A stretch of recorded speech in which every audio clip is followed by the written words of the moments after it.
Learning with Subrata YouTube চ্যানেলে তোমাদের সকলকে স্বাগত। প্রিয় পঞ্চম শ্রেণীর ছাত্রছাত্রীরা, আজকে আমরা করব রায়মাটির প্রশ্নবিদ্যা 2024 সালের পরিবেশ বিজ্ঞানের দ্বিতীয় পর্যায়ক্রম, মানে পরিবেশ বিজ্ঞানের একদম শেষ স্কুল। দেখো 21 নম্বর স্কুল, উত্তর হচ্ছে Ultadanga government sponsor HS school for girls school. তো এটা শেষ স্কুল। এর আগে আমরা সবগুলো স্কুল কমপ্লিট করেছি। তো বলে রাখি, এরপরে আমরা থার্ড পরীক্ষা ও প্রশ্নপত্রগুলো থার্ড সাবমিটিভে প্রশ্নপত্রগুলো খুব সহজে দেওয়ার চেষ্টা করব। তোমরা চ্যানেলটা যারা নতুন সাবস্ক্রাইব করে রাখো, লাইক করো, শেয়ার করো।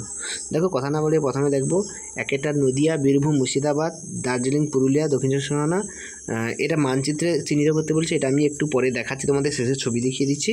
তার আগে দেখো আমরা 2 নম্বরগুলো আলোচনা করি। প্রথমে বলেছে রবীন্দ্রনাথ ঠাকুর কি না গীতাঞ্জলি কাব্যগ্রন্থের জন্য। রবীন্দ্রনাথ ঠাকুর কিসের জন্য? গীতাঞ্জলি কাব্যগ্রন্থের জন্য নোবেল পুরস্কার পান। তারপর বলছে শ্বাসমূল বাতাস থেকে কী গ্রহণ করে? শ্বাসমূল বাতাস থেকে অক্সিজেন গ্রহণ করে। তবে চন্দ্রকেতু রাজার দুর্গ কোথায় অবস্থিত? না উত্তর 24 পরগনা চন্দ্রকেতু রাজার দুর্গ অবস্থিত। তারপর দেখো, পশ্চিমবঙ্গের সবচেয়ে উঁচু পর্বত শৃঙ্গের নাম কি? না সান্দাকফু। পশ্চিমবঙ্গের সবচেয়ে উঁচু পর্বত সান্দাকফু। একটি বরফ গলা নদীর নাম। গঙ্গা নদী একটি বরফ গলা নদী। গঙ্গা নদী একটি বরফ গলা নদী। 26শে জানুয়ারি ভারতের ড্যাশ দিবস? না প্রজাতন্ত্র দিবস। 26শে জানুয়ারি দিনটি প্রজাতন্ত্র দিবস। পরে প্রশ্ন দেখো, জওহরলাল নেহরু জন্মদিনে পালিত হয় শিশু দিবস। জওহরলাল নেহরু জন্মদিনে কী পালিত হয়? শিশু দিবস। কুলিক পাখিরালয় কোথায় অবস্থিত? রায়গঞ্জে কুলিক পাখিরালয় অবস্থিত।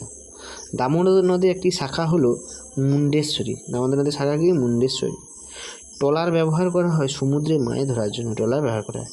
একটি লুপ্তপ্রায় মাছের নাম হচ্ছে ন্যাদোস। লুপ্তপ্রায় মাছ কি? ন্যাদোস। পশ্চিমবঙ্গে সবচেয়ে ভালো চা পাওয়া যায় দার্জিলিং। এটা প্রত্যেকে তোমরা জানো। দার্জিলিংয়ের চা স্বাদ ও সুগন্ধকে জগৎ বিখ্যাত।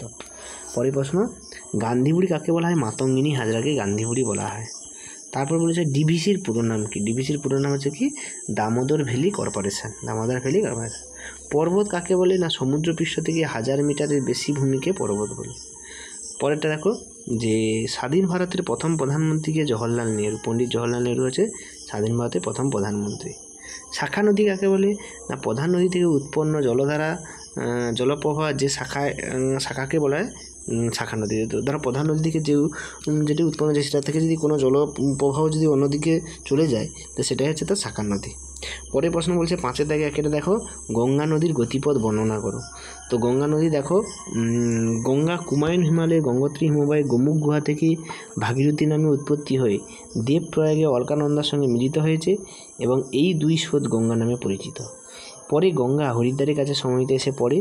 এরপর উত্তরপ্রদেশ, বিহারের উপর দিয়ে রাজভর পাহাড়ের কাছে এসে পশ্চিমবঙ্গে প্রবেশ করে মুর্শিদাবাদ জেলার কাছে ভাগীরথী ও পদ্মা নামে 2 শাখায় বিভক্ত। একটি শাখা ভাগীরথী হুগলি নামে কলকাতার পাশ দিয়ে বঙ্গোপসাগরে পড়েছে, আর অপর শাখাটি আছে মেঘনার সঙ্গে মিলিত হয়েছে। পরের প্রশ্ন কী বলেছে দেখো, সবুজ বিপ্লব কাকে বলে? সবুজ বিপ্লব কি না 1960-এর দশকে ভারতীয় কৃষিতে যে ব্যাপক উৎপাদন বৃদ্ধি ও আমূল পরিবর্তন ঘটে তাকেই সবুজ বিপ্লব বলে। এবার 5-এর দিকে একটা বলছে ধাপ চাষ কি? দেখো, পাহাড়ের ঢালু জমিতে সিঁড়ির মতো ধাপে ধাপে জমি কেটে যে চাষ করা হয় তাকে ধাপ চাষ বলে। আর ধাপ চাষে একদিকে যেমন ভূমিক্ষয় কম হয়, অন্যদিকে চাষের জন্য বেশি জায়গাও পাওয়া যায়। ধাপ চাষ মূলত কোথায় দেখা যায়? না পাহাড়ি অঞ্চলে বা পাহাড়ে। তারপর দেখো, সমাজ সংস্কারে রাজা রামমোহনের অবদান। না এখানে দেখো, রাজা রামমোহন কী কী কাজ করেছিল। তিনি সতীদাহ প্রথা রদ করেছিলেন, সমাজে স্ত্রী শিক্ষার প্রসার ঘটিয়েছিলেন এবং বিদেশি শিক্ষার জন্য তিনি উদ্যোগী হয়েছিলেন এবং নবভারত গঠন করা তার উদ্যোগ নেয়। তো এখানে সমাজ সংস্কারে রাজা রামমোহনের কৃতিত্বগুলো তোমরা এখান থেকে দেখে নাও। আমি ভিডিওটা একবার স্ক্রল করে করে দেখিয়ে নিচ্ছি। তো আরেকবার বলা, যারা চ্যানেলে নতুন তোমরা সাবস্ক্রাইব করো, লাইক করো, শেয়ার করো, বন্ধুদেরকে কোনো সমস্যা থাকলে কমেন্টে লেখো। এরপরে আমরা ফাইনাল পরীক্ষার প্রশ্নপত্রগুলো সব সলভ করব। তো তোমরা চ্যানেলটা সাবস্ক্রাইব রাখো। যবে আমি ফাইনাল পরীক্ষা খুব শীঘ্রই দেবো,